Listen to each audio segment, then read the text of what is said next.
Thank you all for coming. I'm just really honored that you're here. Really appreciate it. I'm already going to get emotional, but that's too soon. Anyway, I never thought I would have a book, so here we are. Keep it up, guys.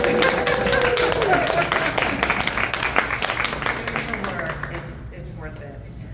So I thought I would I guess you all know me. I'm Kathi Crawford. And many of you also know that while the book has been launched from the standpoint of being able to order, it's actually not physically available yet. And I know that that's frustrating for me and probably other people too, because we like to get it in our hands. But it's best to order it now because it's on sale. So there you go. And I'm a on sale kind of person. But what I wanted to do, and I did write it out just so I wouldn't forget anything, but just to kind of give you a little bit of the backstory of how this book came to be, because I never really set out to publish a book. I started writing again. See, I'm already getting emotional again. Oh, goodness. That's okay. I think writing is such a deep personal effort, particularly the kind of writing that we do with poetry and creative nonfiction. It's writing about your life. So that's why it's a little bit emotional. Writing a business email, no problem. But this is a little bit different. But in 2017, I realized that I was missing this creative, I guess, way of getting things out of me. And so I thought, well, poetry I had tried when I was younger. I've always been really good in English. I love to read. Many of you know that I read a lot of books every year.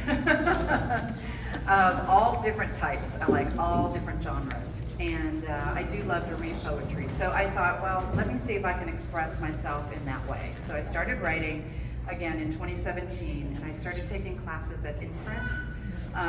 And they're just a fabulous organization. I learned that Houston has this amazing writing community.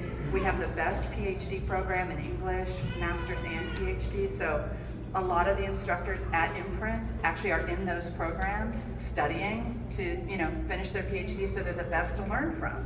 They're learning how to teach, you're learning about writing, and you get to express yourself that way. So I started doing that, and then the instructors always encourage you to submit your work. And when I first, and Maria knows because she started taking these classes with me, they would like flash fiction and poetry, and they're like, submit your work. And I'm like, I tried it a little bit, and I got rejections, of course, and so I just stopped. And then I started taking classes from Kate Weiss-Orcutt, which many of you also know. Kate finished her PhD at U of H, and she lived in Houston for a while, and she met a lot of people in Houston, but now she's in Columbus, Ohio, and she still teaches online. I hired her to be my writing coach, and then I was also taking classes with her, and so getting a lot of feedback in class, but also from Kate. And it was just through this process that I thought, okay, I'm going to start submitting again. And my first acceptance was one of the poems in the book, which is called Ceilings, and Drunk Monkeys was the online magazine that picked it up. So Tim remembers when I was like, they took my poem. I was jumping up and down around the house because that's, I guess, in a way, somebody else reading the work and saying it's good enough to put on our website was pretty cool.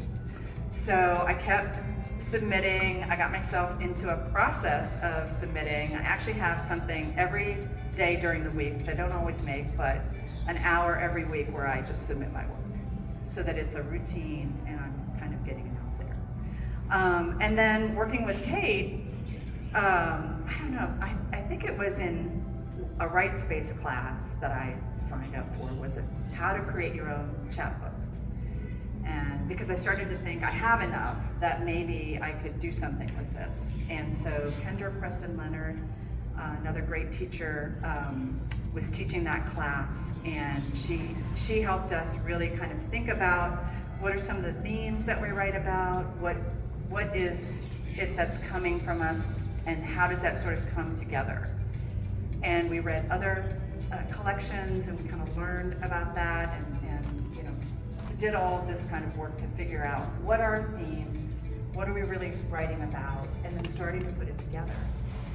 And so Kate helped me through editing and really thinking about the flow of the book and all of that.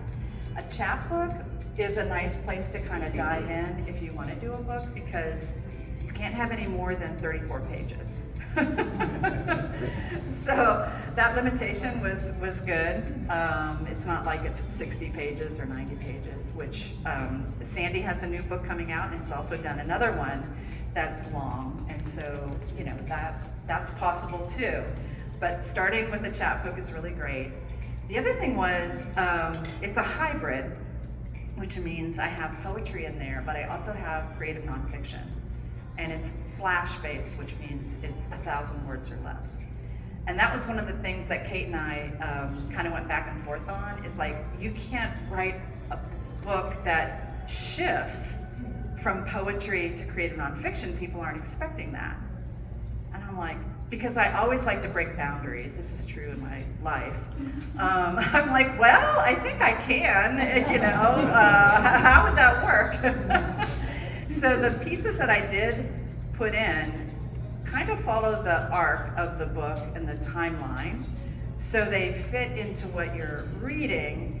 And then I broke them into little sections. So, it's like little chapters, mini chapters within a mini story.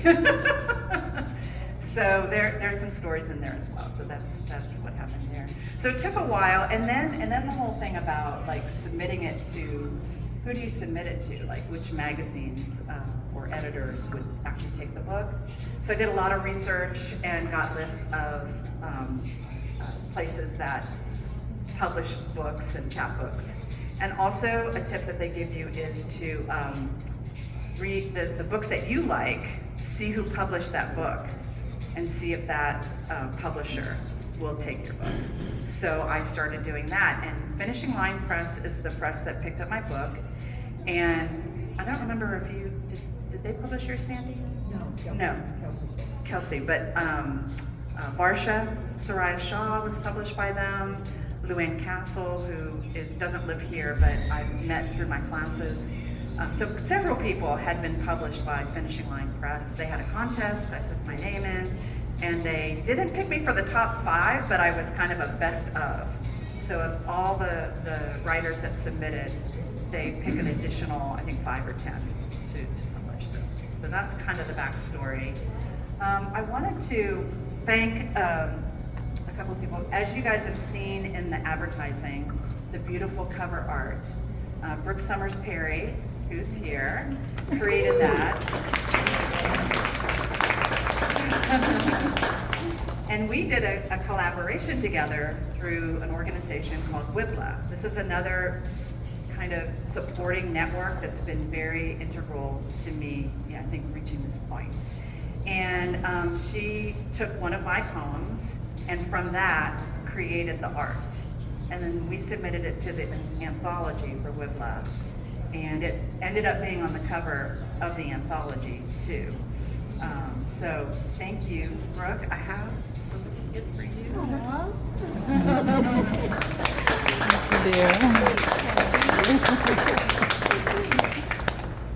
And then another person I'd like to thank is Melody Locke, who we are here. This is her studio here.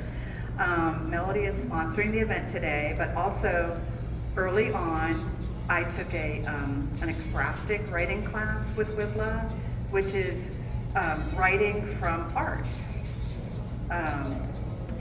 So ekphrastic is basically writing from art. Anyway, there was a photo in our class that they used that was Melody's. And did you call the photo Rest Stop? Yes.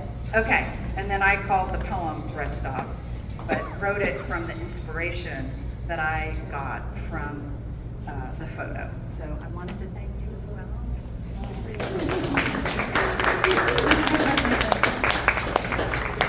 So it takes a village, right? Is what they say, and it's really true. My writing community, many of you are here, friends, family. Tim, I don't know. He's like, I don't give him my stuff to read anymore. unless I know he's gonna like it. Because not everybody likes poetry, right? But it's been a great support, and I appreciate that. He helped put everything together today. I wanted to read a few pieces, and then, as you guys would have seen, there's an open mic, so I'm going to let other people read their work as well, because I think that makes it a lot more fun, and you get to hear a lot of different voices. All right. So the first poem that I wanted to read is in here. Okay. This is the poem that that Brooke used for the artwork. It's called Being. Being a cog in the wheel of this economic engine makes me feel like I am lost in life. Being anywhere makes me gasp for air.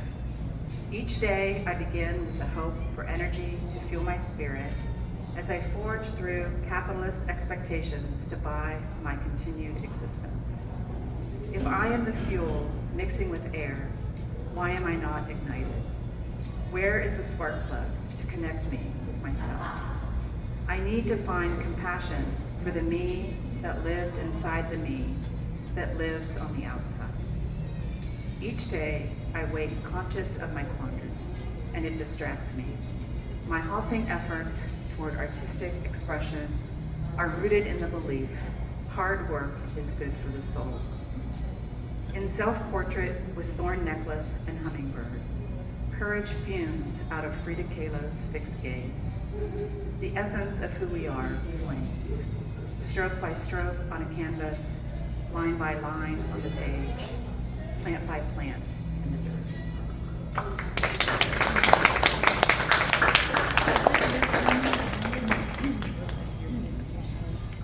And then the next one is the one that I wrote from Melody's photo called Rest Stop. Wild weeds and grass shoot up between busted pavements. 2 gas pumps encircle the last century, one askew, the other not. Rain-soaked trees climb around the station, guard the muted storefront. This block was once a hubbub of connection. Now it is empty and overgrown. As long as there are seeds, roots, and soil, nature restores itself, dismantling constructions. But not the memories. Here, laughter poured from men like my dad, who smoked Marlboros and drank stale coffee before the next shift. Their children bloomed here, imagining escape.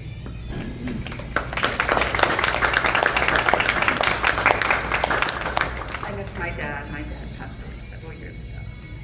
All right, so finally, the last thing I'm going to read is a story, and it's a creative nonfiction story about my early days in Houston, before any of you knew me. Okay. It's called Let's Take a Ride. Number 1, Mercury Switch. The sunny, wide-open blue sky captured me immediately as I pulled my brand new cherry red Toyota Corolla hatchback into a Houston, Texas Motel 6 parking lot in October 1980. I'd escaped the gray, cloudy, closed-in skies of Ohio 2 days before. At 19, with $500 in my pocket and a car payment due, I was like many others who left the Rust Belt for work in Bayou City.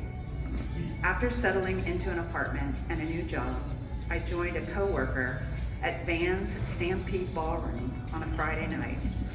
It was the era of urban cowboys, and Houston offered an active country western dance scene. We ordered a drink at the bar and watched as couples two-stepped. My coworker was approached by Greg, who told her he recently arrived from Kentucky. He asked her to dance. Not exactly her John Travolta, she ditched him right after the song was over. He sulked onto the bar stool next to me. We talked into the night and ended up in my apartment. Within weeks, we decided it was cheaper to live together, so he moved in.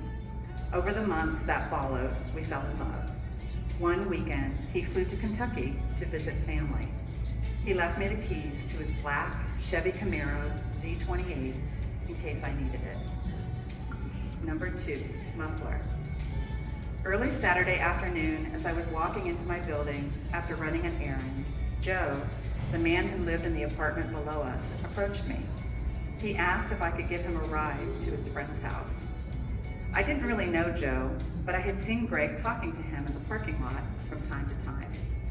Impulsively, with small town graciousness, I responded, "Yeah, sure, I can take you." We agreed to leave later in the afternoon.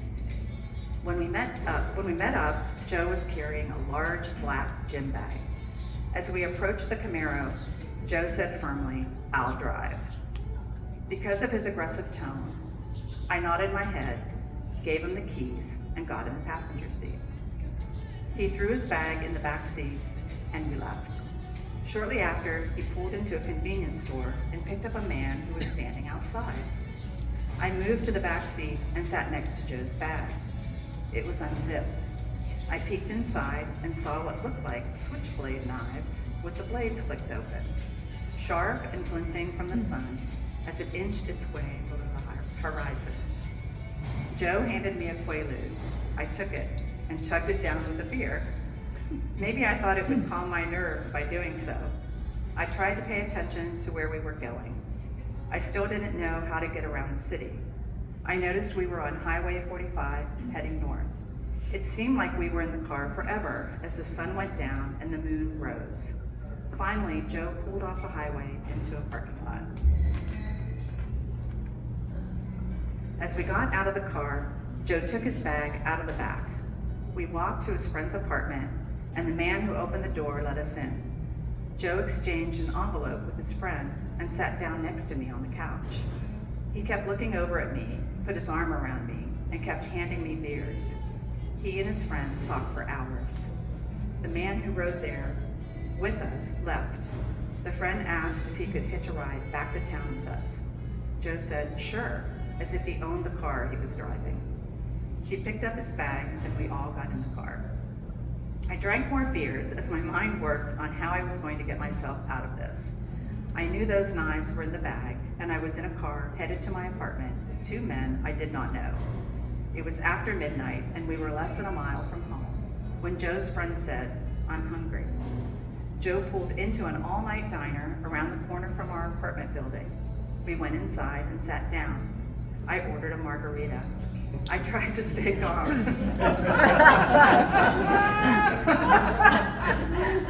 It helped. Okay. My drink was gone in 2 gulps. This part of the story is a bit of a mystery to me. The diner was packed with people, including a table of cops. I was told that I passed out in front of everyone and rolled off my chair onto the floor. I woke up as the cop shoved Joe and his friend into chairs in a back room. One cop pulled me outside. He read me the riot act for getting mixed up with a drug dealer. As he drove me to my apartment, he said, "You're lucky to be alive." Number 3, mirror. On Sunday afternoon, Greg flew back from Kentucky. I picked him up at the airport in my car, since the Camaro had been towed the night before, and shared the play-by-play. "I thought Joe was your friend," I said.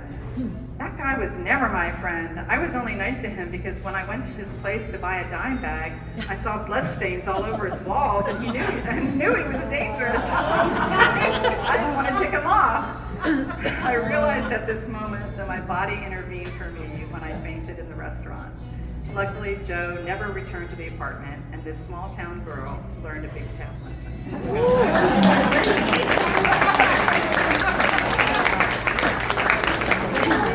Yes, and I lived. So, all right, guys, it's time for the open mic. If you want to get up and get something to drink or eat, if you haven't signed in yet, please do so.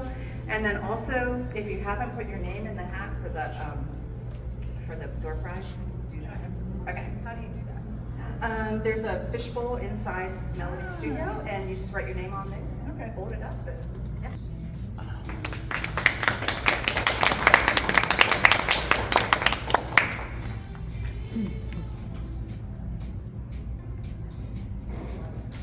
Pawns on the Mall at Johnson Space Center. Taking a break. From screens, email, stale coffee. Outside, green grass, trees, blue sky, water, and oh, the birds. Thrilled, silent, not alone. Scientists, project managers, heading to meetings, talking to their phones. Some of us have already arrived, meandering along pavement, winding under oaks and sycamores. Respecting the bliss of respite, we nod, then ignore each other. Ancient trees, springing a cacophony of cardinal, blue jay, mockingbird, chickadee, ruby-crowned kinglet, black-bellied whistling duck, cries of doggy toys in distress, outrageous pink bill and feet, white wings in flight. Does the earth hum to its own thrumming? I love a world that doesn't need me.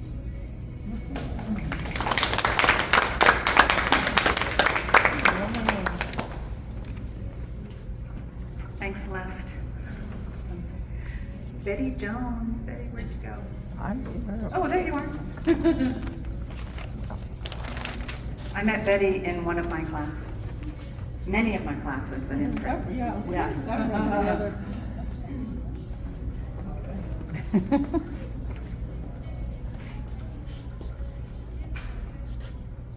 Called Life Happens.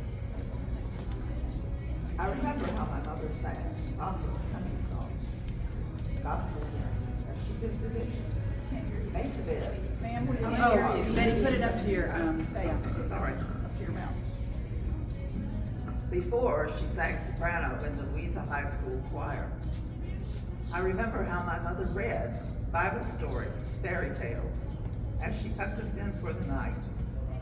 Before, she read romance novels and the script for the drama club's next production.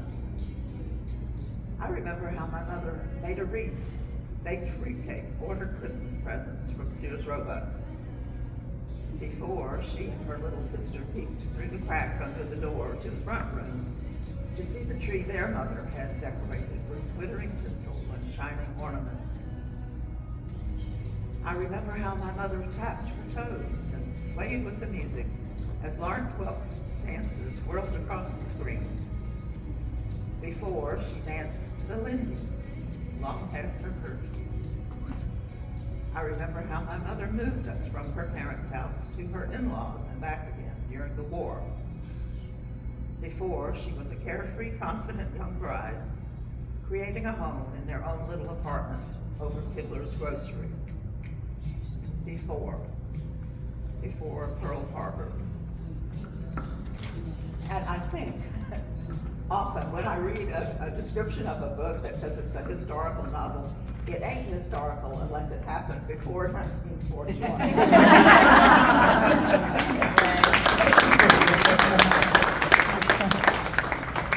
Thanks, Betty. Uh-huh. Okay, Maria, are you gonna read? Okay. Gerry? Okay. Gerry Moohr. Yes. Am I doing this right? And hold it, yeah. Just hold it up to here. Yeah, hold it up. Breakfast at the Belvedere. Splashing in the surf, immersing ourselves in sunshine, warm sand, endless sky, then leaving water's edge, heading toward the Belvedere coffee shop and diner. And it was then you spoke in a soft voice under wind sounds, quickly to say it before we left the beach. A person like you wouldn't be attracted to someone like me. More artfully phrased because you have that knack. And I answered quickly for the same reason. I answered from my heart without thinking. I don't know why you would think that, or maybe that isn't at all true.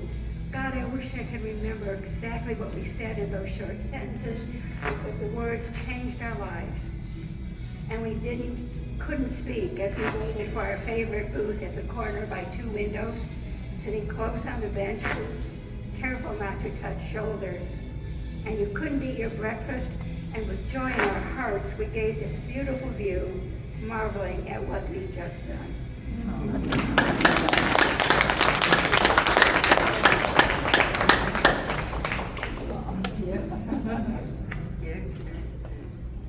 Margot, do you want me to bring this over here? Or do you want to come up? Yeah, I've been doing physical therapy for my shoulder, so I'm supposed to be using it anyway. So I'm going to sing you part of a song that will be in my upcoming show. I have some cards. Oh, thank you for the woo. Upcoming show, the Organic Variety Show. It's about my aging organs.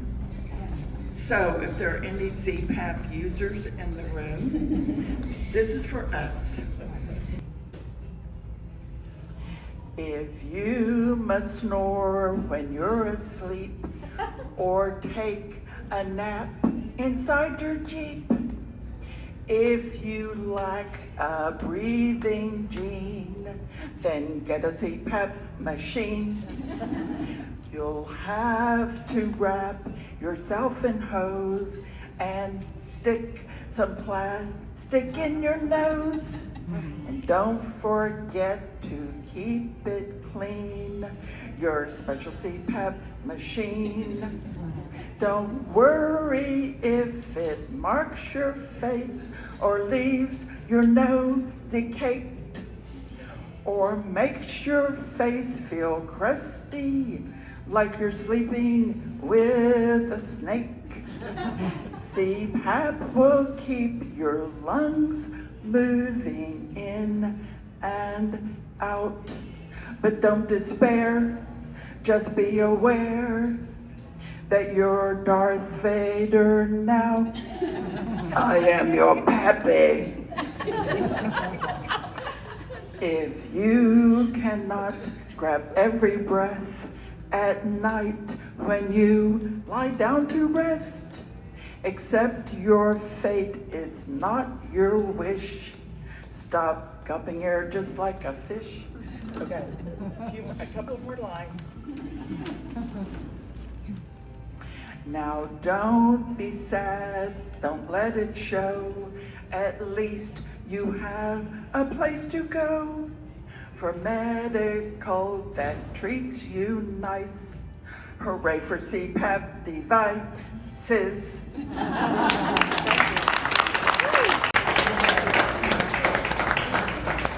When is the show? I'm glad you're in the last week in August at the Village. Last week in August. Yes. Okay, and we're going to draw a prize now. Okay. I didn't even look in the stack. Dun, dun, dun. Can you? Karen Easto. Woohoo! All right. So consider the light coffee cup.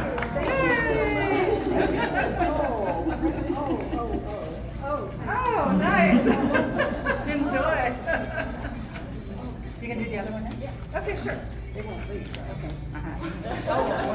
They might. Okay. Go for it.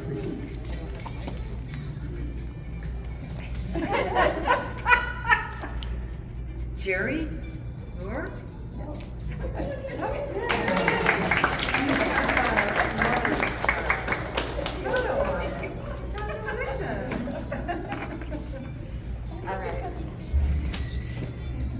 Okay, I don't think Holly's here. I think I saw her. Okay. Sandy Stromberg.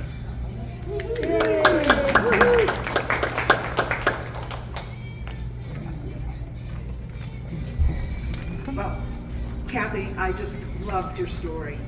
Yeah, it was a wonderful beginning. And in keeping kind of with the family history kind of stuff, I'm going to read 2 poems, and there seems to be a little change in the market right now of what people are interested in publishing, because these two poems have both been taken in the last week, but they're lighthearted. And I'm thinking lighthearted goes a long way, because they've also been very rejected. And the first one was when I was a freshman in college, and I hadn't learned how to think yet. And I had a professor who was an Oxford Don teaching philosophy. He was on loan to the college for a year. And this is my experience of Oxford.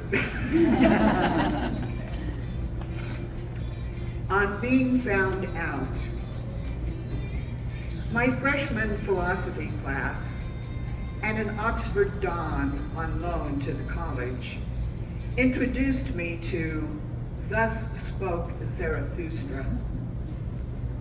Appointed as the student to clarify Nietzsche's idea of the Superman, I stumbled through arguments that tumbled like mismatched clothes in a dryer, nothing to catch or understand. And when another student asked me a question, I froze. That childhood dream when I found myself naked, nothing to clothe my ignorance. I don't know, I said. The shock of loud clapping made us all turn toward the professor, who claimed with astonishing glee, the first honest statement in this class.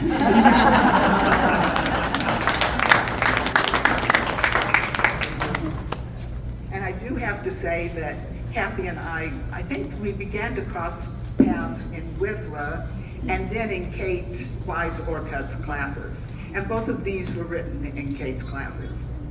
They're great, if you're looking for a great teacher. The other one is kind of a dream, a bit of a dream, where you can turn something that is sad in a poem. You can suddenly breathe a different life into it. My husband's therapist gives him permission to leave me. I'm free to go wherever. Dreams of exotic jobs fill my nights. They're generous per diems, stays in London's Savoy with butler service, and the Georges V in Paris. No more prefixed lunches with cheap wine, chilled Sancerre and plummy Chateauneuf de Pape will fill crystal stemware. I float back to an alpine pasture at sunset, cowbells playing different tunes as a string quartet plays Haydn, and I spoon fresh strawberries and double cream. From a pew at St. Stephen's in Mainz, Chagall's stained glass windows wash me in a feast of blue, Moses and the Ten Commandments, and a host of floating angels. Quarter hours chime from the steeple, and my marriage slips off my skin.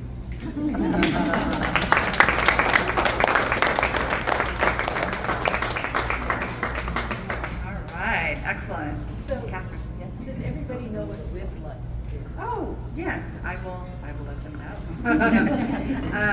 So WIBLA is the Women in the Visual and Literary Arts. And how long? 30 years we just celebrated last year. I helped with the event, setting it up. I was on the committee, hello.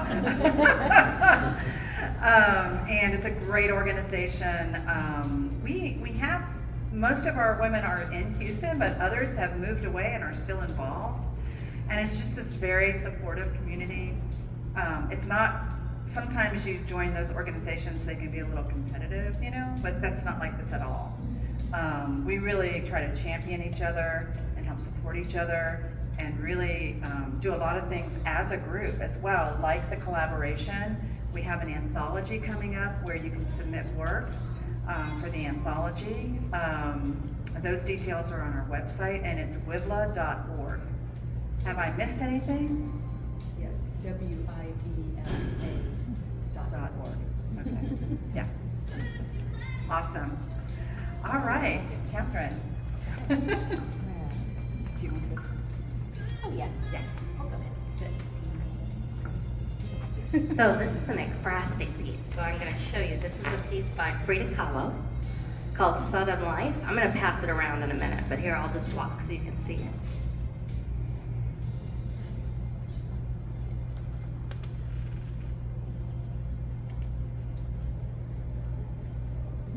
Nice.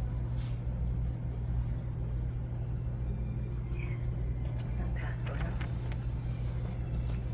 So this poem is a meditation on this painting, and it's also ties into my life, which about October 2023, I went in for a routine doctor checkup, and my hemoglobin was 5.7.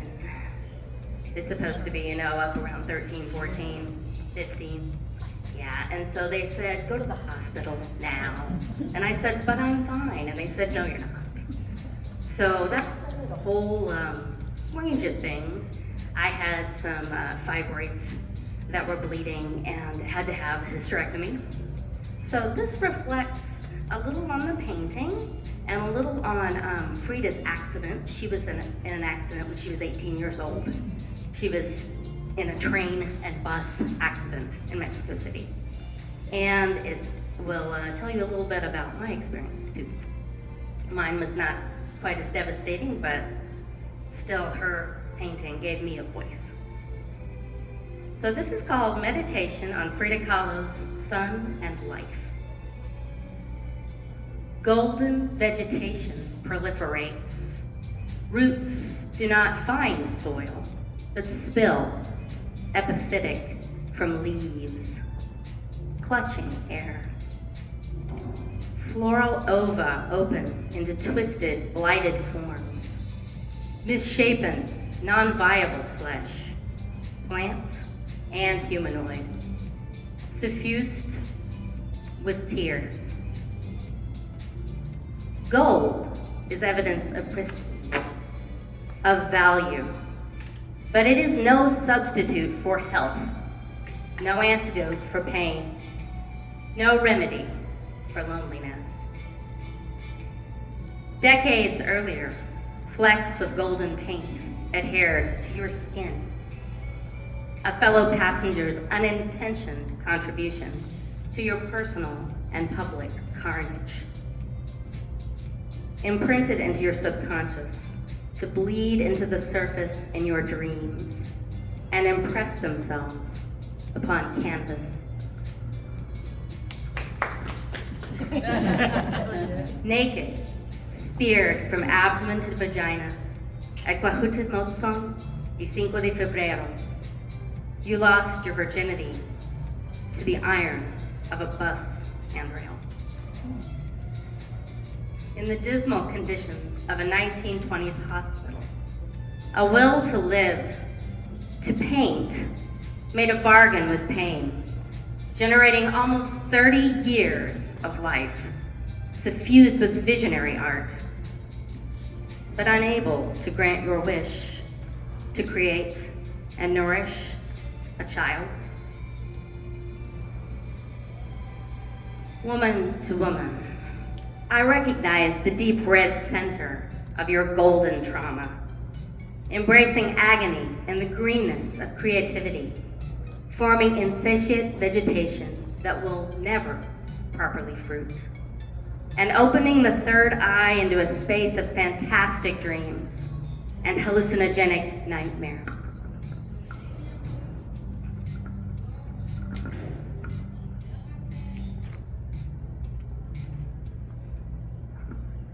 I had no disastrous accident. Mine was a slow accruing of unhealth. acclimating until normal became unrecognizable. A body that manufactured abundant, non-viable flesh, fruiting into twisted shapes, pressing into interior spaces, bleeding the body dry, requiring at last a deep incision to extract its heaviness. Revulsion, waking to that deep red stitched seam of skin down my belly, sewn up, puckered, angry. Well done, properly done, and yet still a trauma which the body processed as a wound, even if the mind had given consent. Medicine steals our options to pay for present need and consigns us to future deficits and ensuing deficiencies. Yet, if we wish to live, this furtive choice is the only one we have.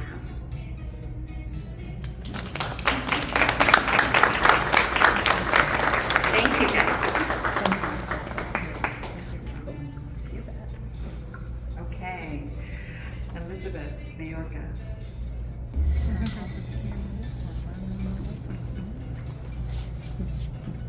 I was in an online poetry generative month last year where people just met up and they had prompts and then you would go online and read together. And it was really nice, but this is really nice to be live with people. So it doesn't get to happen that often, but I love hearing. Oh, Okay, yeah. I love hearing everyone's words, and I was really inspired by your book, Kathi.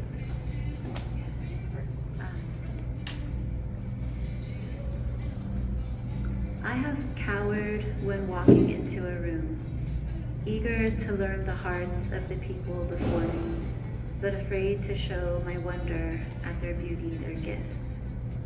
It turns out they were cowering inside their bodies, even as they puffed out their chests like proud birds, even though they sang their hopeful song, but only inside their heads, their hearts leaping like zebras. They meandered like horses broken in a pen. What has happened to them? Who is riding on their backs in a direction they never wanted? Who is pulling on their reins, kicking their bellies with spurred heels, promising carrots and kisses and hay and rest? Who has told them this taming is necessary for survival? They wouldn't make it in the wilderness. Who am I carrying on my back? Who is clicking in my jaw? Who is twisting my head to look in the direction opposite from where I wish to look? Who is telling me it isn't time for water? You haven't worked hard enough yet. You haven't earned it. How do I respond when I don't have the language for disobedience, for bucking and stomping and snorting, but bowing and whispering and stepping in line? I wish to break free, but what are wishes but grass that sprouts in spring and is crushed under hooves, torn from teeth so hard and hungry, there is nothing left in summer but dirt and seed thirsting for water. What are wishes but grass that grows again and again?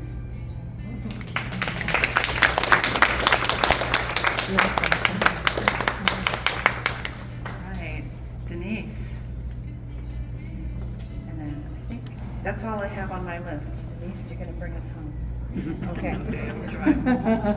So this is a new poem. A couple of folks here in Whitliff helped me work on it a little bit.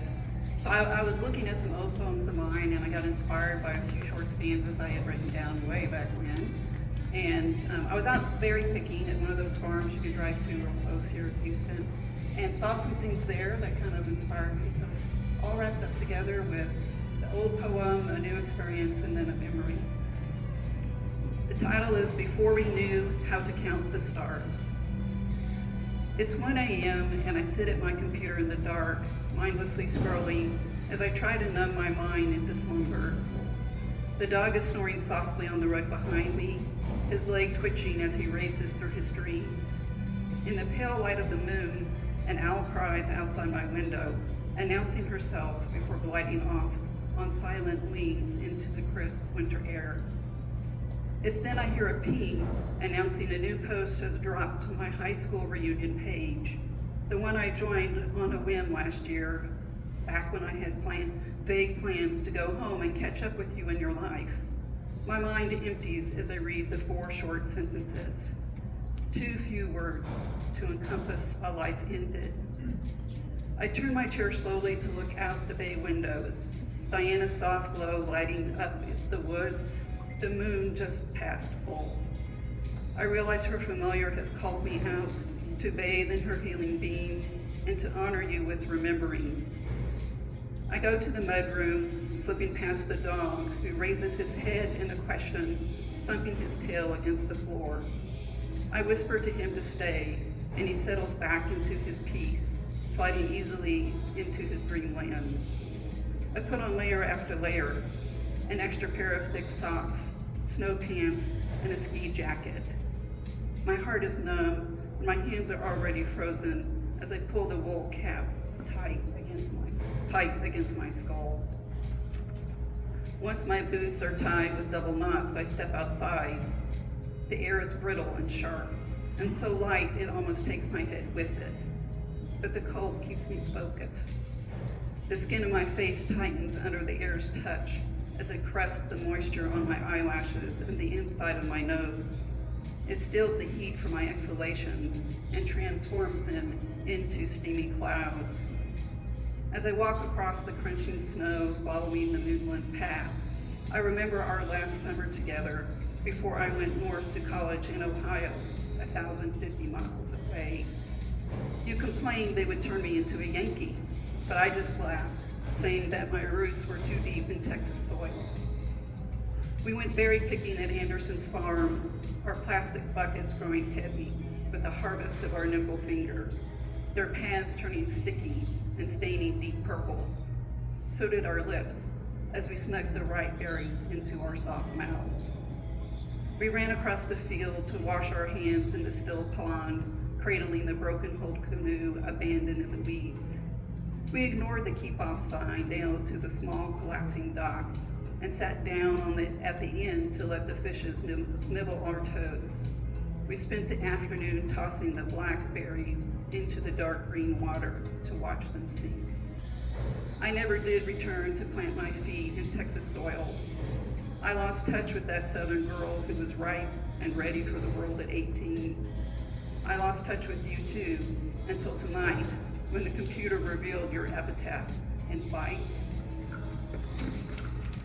At the end of the path, I slide through the neighbor's fence to reach the pond that is nestled in their field behind my house. The solid water has been partially thawed by the slide of May. It catches the moon's reflection. I stand there, remembering, shivering with the cold as I lose feeling in my feet, watching that luminous space, haloed by 1,000 stars as she arches across the sky.